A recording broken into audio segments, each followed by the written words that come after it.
转来关心国内消息，受到美股大陆牵连，今日台股嘛跌真济，盘中是捌跌超过690点，收盘时阵是有回升小可又转去到22000点，台积电嘛一度落35块，跌到963块，引起市场惊吓。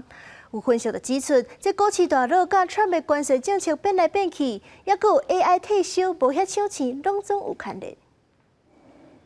美国总统川普最近接受专访的时讲，无排除美国经济今年出现萎缩佮陷入衰退可能性。台股在日是出现反应，大盘开价行价，开盘22126点，上价点21769点，大盘超过690点，创史上第8大盘点，收伫22071点。台积电也继续徘徊1000块以下，上价杀到963块，收盘小可回升971块。Markets continue to sell off in the wake of additional and continued uncertainty around what the Trump tariff situation is going to look like.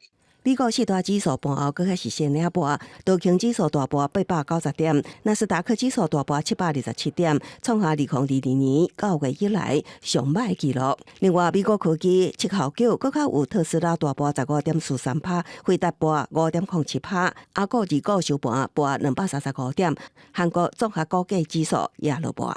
This is the stupidest policy in the world. Trump is a mad dog. He's an idiot. This is not going to work. 美国突然的关税政策影响，市场对欧洲发展充满疑虑。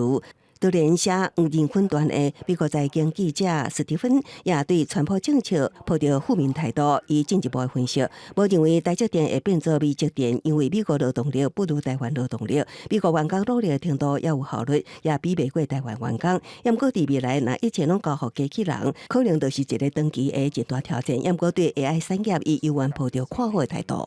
If you're feeling bearish or don't know about AI, don't repeat my mistake. Don't sell NVIDIA stock at 50 cents. We're still here.